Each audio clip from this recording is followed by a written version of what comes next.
आता है, ठीक है ना, 1:2:2, ठीक है ना, ये होता है 1:2:2 6 वैल्यू होता है। तो देखिए इसमें मैं बात करूँगा तो दो किस फॉर्म में बढ़ सकते हैं, दो बढ़ सकते हैं, दो, ठीक है, 2 4, ठीक है। तो इस तरह से अपन भरते हैं इसमें, ठीक है, इसमें से इस तरह से इलेक्ट्रॉन को भरा जाता है, ठीक है ना, 2 2 2, ठीक है ना। ये इस तरीका होता है भरने का, ठीक है इसमें।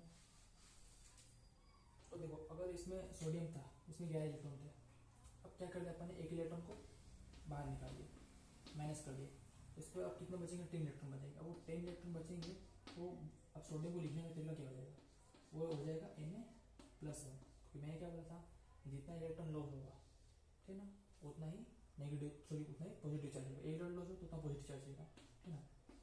अब देखो, अब आयन से केस में क्या होता है, देखो आयन से केस में क्या होता है, इस चीज़ का ध्यान रखना, यहाँ पे साइड में लिख देता हूँ, 4 आयंस, 4 आयंस, ठीक है ना, protons and neutrons, protons and neutrons के नंबर, प्रोटॉन्स न्यूट्रॉन्स के नंबर सेम रहेंगे, सेम रहेंगे, प्रोटॉन्स और न्यूट्रॉन के नंबर सेम रहेंगे, और प्रोटॉन्स एंड न्यूट्रॉन के नंबर सेम रहेंगे, बस इलेक्ट्रॉन के क्या होंगे, माइनस होंगे, ठीक है ना, इसी में सिर्फ इलेक्ट्रॉन्स के माइनस होंगे, प्रोटॉन न्यूट्रॉन के नंबर सेम, इलेक्ट्रॉन से माइनस होंगे, ठीक है। तो इसमें देखो एक इलेक्ट्रॉन लॉस हो तो +1 हो गया, ठीक है, ठीक है ना। और देखो हर एक इस कंडीशन होती है, वो कितने इलेक्ट्रॉन गेन कर सकता है, कितने लॉस कर सकता है, ठीक है ना, हर की अलग अलग कंडीशन होती है। जैसे कि अपने पास इलेक्ट्रॉन लॉस गेन कितने कर सकता है, वो अलग अलग कंडीशन पर डिपेंड करता है, जैसे कि ठीक है 2 8 8, है ना, 18 18 32 32, ठीक है। इस फॉर्मेट में क्या होता है, इलेक्ट्रॉन भरे जाते हैं, इस फॉर्मेट में क्या होता है, इलेक्ट्रॉन को भरा जाता है, ठीक है। इस फॉर्मेट में इलेक्ट्रॉन भरा जाता है। अभी सोडियम का कितना है, 2 है, ठीक है ना, 2 है। अब इसको 8 को भरूंगा तो इसमें क्या होगा, एक इलेक्ट्रॉन, ये इलेक्ट्रॉन भरने के तरीके हैं, ठीक है, ये इलेक्ट्रॉन भरने के तरीके हैं। अब इसमें एक इलेक्ट्रॉन एक्स्ट्रा है, तो इस एक्स्ट्रा इलेक्ट्रॉन में क्या कर सकता हूँ, लॉस कर सकता हूँ, एक स्टेबल को लॉस करके मैं क्या आ सकता हूँ, स्टेबल बन सकता हूँ, मैं क्या बन सकता हूँ, स्टेबल बन सकता हूँ। उसको मैं एक इलेक्ट्रॉन को लॉस कर सकता हूँ, समझे ना, ठीक। तो इसमें एक इलेक्ट्रॉन लॉस करूँगा तो उतना पॉजिटिव चार्ज आएगा उसके ऊपर। तो कुछ बातें होती है, इस चीज़ को ध्यान रखने का,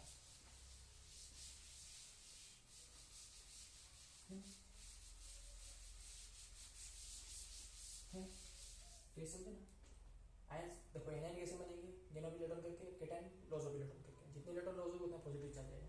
जैसे मैं एग्जांपल क्यों मान सकता हूँ, मैं इसे मैं क्लोरीन मान लिया, क्लोरीन का एटॉमिक नंबर क्या होता है, 17 होता है, और मास नंबर 34 हो सकता है। तो इसके पास अगर मैं इलेक्ट्रॉन भरने की कोशिश करते कितना आएगा, 2 8 और 7 आएगा, 2 8 7 भर के 17। लेकिन इसको स्टेबल बनाना है, स्टेबल बनाने के लिए क्या करना पड़ेगा अपन को, इसमें एक इलेक्ट्रॉन या तो ऐड कर दो तो स्टेबल बन जाए, 7 निकाल दो, लेकिन 7 निकालने के लिए इतनी एनर्जी नहीं, क्योंकि खूब से खूब कितने निकल सकते हैं, 4 निकल सकते हैं, ठीक है ना। तो एक इलेक्ट्रॉन गेन कर देंगे इस केस में, तो अपन क्या करेंगे, एक इलेक्ट्रॉन गेन करवा देंगे। तो अभी 17 है, अब मान लो इसमें एक इलेक्ट्रॉन गेन कर दिया तो कितने आ जाएंगे, 18 इलेक्ट्रॉन आ जाएंगे, क्योंकि अभी देखो अभी तो इसमें इलेक्ट्रॉन कितने हैं, 17 है, लेकिन भैया एक इलेक्ट्रॉन गेन करवा दिया तो कितने इलेक्ट्रॉन हो गए इसमें, 18 हो गए, कितने हो गए, 18 हो गए। अब इसके ऊपर जो चार्ज आएगा वो कितना आएगा, क्लोरीन 17 35 करेगा, ठीक है, 18 हुए, तो इसे नेगेटिव, तो नेगेटिव कैसा रिप्रेजेंट करता है, कितने इलेक्ट्रॉन गेन हुआ, ठीक है। तो एक इलेक्ट्रॉन गेन हुआ मतलब कि एक नेगेटिव चार्ज, 2 में 2, ये चीज ध्यान रखना। तो ये एटम के लिए था, बाकी और भी चीजें हैं, जैसे कि मैंने मान लिया, ठीक है, CO2 -2, ये अपने पास क्या कहलाता है, कार्बोनेट कहलाता है, कार्बोनेट कहलाता है, ठीक है, ये अपने पास क्या कहलाता है, कार्बोनेट कहलाता है। अब देखो कार्बोनेट कहलाता है, तो अगर मैं CO2 की बात करूँ, अगर मैं इसका सीधा सीधा अगर मैं निकालूँ तो कार्बन और ऑक्सीजन की जानता हूँ, कार्बन कितना होता है, कितना होता है, ठीक है ना, 6 होता है, मास नंबर 12, ऑक्सीजन 8 16 होता है। अगर मैं इसमें इलेक्ट्रॉन प्रोटॉन न्यूट्रॉन फाइंड करूँ, अगर मैं इसमें इलेक्ट्रॉन प्रोटॉन न्यूट्रॉन फाइंड करूँ ना, इलेक्ट्रॉन फाइंड करना है, प्रोटॉन करना है, न्यूट्रॉन करना है, ठीक है ना। तो अगर मैं बात करूँ इसमें इलेक्ट्रॉन कितने हुए, 6, प्रोटॉन 6, न्यूट्रॉन 6, इसमें 8 8 और ये सॉरी 16 है, 16 और इसमें 8 आ जाएंगे, ठीक है।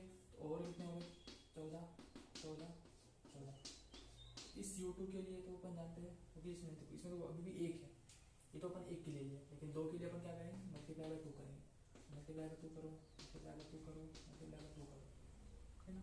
सॉरी मल्टीप्लाई का इसमें 2 करो, इसमें नहीं करना, इसमें करना 2 करो 2 करो 2 करो, 16 16 और 16 और इलेक्ट्रॉन प्रोटॉन न्यूट्रॉन देखें तो कितने हो जाएंगे, 16 से 22 22 और 22।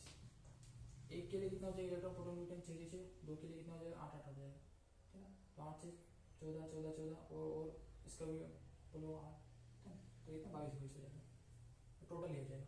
और total electron proton neutron CO2 के अंदर कितने हैं, ठीक है। ये पूरा जो डाटा है ना ये CO2 का, तो इसमें कितने 22 22 22। लेकिन देखो 2 नेगेटिव चार्ज एक्स्ट्रा है, अब 2 नेगेटिव देख का मतलब क्या होगा, 2 इलेक्ट्रॉन इसमें गेन होंगे, तो इसमें 2 इलेक्ट्रॉन गेन हो जाएंगे, गेन 2 इलेक्ट्रॉन क्या होंगे इसमें गेन होंगे, अब इलेक्ट्रॉन गेन होंगे मतलब इलेक्ट्रॉन को जोड़ेंगे तो टोटल 24 इलेक्ट्रॉन देंगे, तो 2 इलेक्ट्रॉन आएगा तो टोटल 24 आ जाएंगे इसमें, ठीक है ना। तो ये निकालने का तरीका होता है CO2 नेगेटिव के लिए, ठीक है ना। तो इस चीज़ का ध्यान रखने का, इस चीज़ का ध्यान रखिएगा। जैसे मैंने मान लो सल्फेट लिया, मान लो SO4 2 नेगेटिव, इसमें को निकाले इलेक्ट्रॉन प्रोटॉन न्यूट्रॉन कितने होंगे, ठीक है ना। तो सल्फर की भी बात करता हूँ, सल्फर एटॉमिक नंबर कितना होगा 16 और यहाँ पे 32, ऑक्सीजन कितना होता है 8 और 16 होगा, ठीक है। अब एक के लिए निकालो, एक के लिए इलेक्ट्रॉन प्रोटॉन न्यूट्रॉन देखो, एक के लिए देखो पहले, फिर एक के लिए देखो, ठीक है। तो सल्फर 16 प्रोटीन 16 न्यूट्रॉन 16। अब इसके लिए देखो, ऑक्सीजन में इलेक्ट्रॉन 8 प्रोटॉन 8 न्यूट्रॉन 8, ठीक है ठीक है। अभी एक का था, इसमें कितने टोटल 4, 4 से मल्टीप्लाई करो, 8 32 32 32, ठीक है ना। अब देखो इसमें खास बात क्या है कि 2, अब इसमें ओवरऑल अगर मैं देखूँ, अगर ओवरऑल सल्फेट का देखूँ, अगर मैं ओवरऑल सल्फेट का देखता हूँ, अगर मैं ओवरऑल सिर्फ सल्फेट का देखूँगा, CuSO4 का देखूँगा, मैं CuSO4 का देखूँगा, CuSO4 का देखूँगा तो कितना हो जाएगा इसमें 32 2 48 48 इलेक्ट्रॉन 48 प्रोटॉन 48 न्यूट्रॉन, लेकिन 2 नेगेटिव चार्ज है मतलब 2 इलेक्ट्रॉन गेन हो, 2 इलेक्ट्रॉन गेन हो 2 का बचो 50, ये अपने पास पूरा तरीका होता है, ठीक है। तो आई होप आप सबको समझ आया होगा, तो थैंक यू, ठीक ना। तो अगले लेक्चर में हम कुछ और नई बातें करेंगे, कुछ और नया सीखेंगे, तो धन्यवाद।